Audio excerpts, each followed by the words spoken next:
Let's be real, when CCP Games talks about first-person shooter set on the planet of EVE Online, every veteran player immediately groans and thinks, oh no, not again. Is this just going to be Dust 5.14 2.0? Well, I'm here to tell you that while it's a spiritual successor, EVE Vanguard is something completely different and potentially one of the most ambitious things we've seen in the persistent MMO universe. It's not a standalone game, it's the integrated ground war for the entire EVE universe, and what you do on the ground will actually affect the massive space corporations above you. In this video, I'm going to break down exactly what Vanguard is, how the gameplay loop works, and most importantly, why you, whether you're EVE veteran or a Tarkov player, should be paying attention. Let's jump in.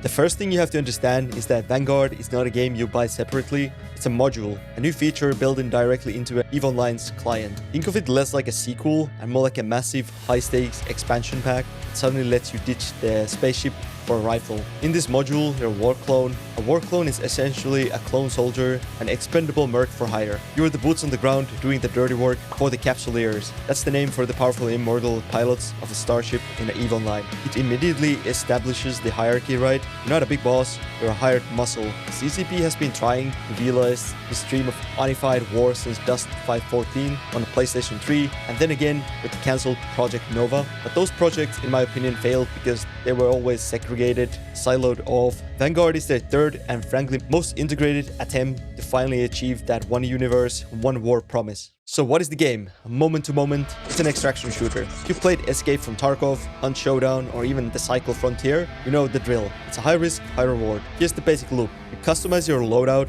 as a Warclone, picking your weapon, your armor, your gadget, and deploy with your squad from a ship in orbit down to a hostile planet. You're there to fulfill a contract. This usually means completing a task like sabotaging the enemy structure, retrieving a high-value data, or hunting down a specific AI target, all while battling corrupted AI forces and other enemy squads. This is where the tension comes in. If you die, you lose everything. That brand new assault rifle you spend your hard-earned is gone. That special armor set, gone. Poof. It's that massive pressure of permaloss and makes every single firefight absolutely terrifying. The final sprint, got your loot, your data, and you're running to a designated point we call the dropship. This is the moment your heart rate actually spikes because every other player knows that the extraction zone is where all the valuables are. You have to secure that loot, get to the ship, and get out of it alive to bank your progress. You can pretty much customize everything from your Warclone's armor plate to the type of plasma weapon you use. It's all about building the right kit to survive and bring home the riches. Alright, here's the single most important part of this whole video. The reason this matters more than any other extraction shooter is the two-way causality between the stars and the planets. The war on the planet doesn't just happen randomly, it's triggered by the massive geopolitical machination of the space MMO. When powerful capsular corporations is trying to take control of the solar system, they will literally issue the contracts and provide the funding for you,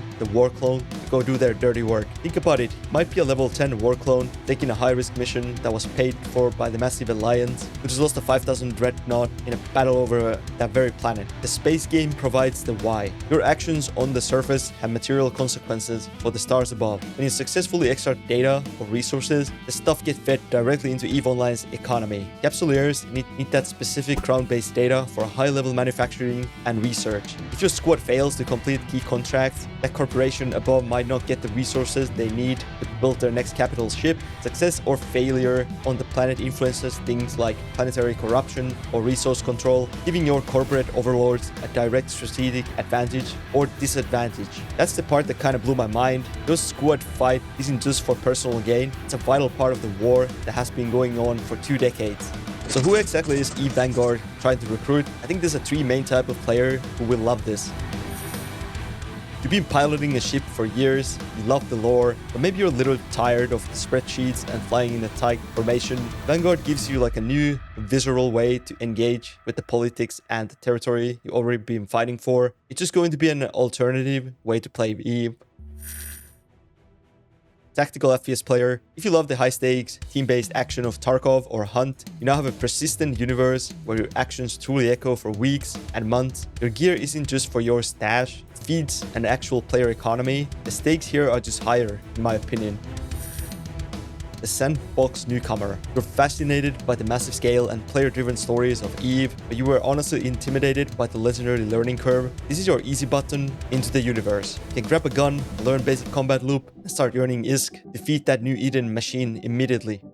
And who is it not for? Let's be clear, This is not a casual run-and-gun shooter like Call of Duty. If you want a zero-consequence arcade experience, Vanguard is going to punish you, demands patience, teamwork, and willingness to accept severe, immediate loss. EVE Vanguard is more than just another shooter. It's a most significant attempt yet to close the loop on the EVE Online experience, finally allowing players conflict to flow seamlessly from the vastness of space down to the mud and trenches of the planet below. It's the final piece of the one universe, one war puzzle. But what do you think? Are you an EVE veteran who's finally willing to step out of their spaceship? Or are you a dedicated extraction shooter fan looking for an ultimate, persistent world? Let me know down in the comments below. If this breakdown helped you, drop a like, maybe even subscribe to my channel. It really helps me out. Thanks for watching. I hope to see you in the next one. Bye bye.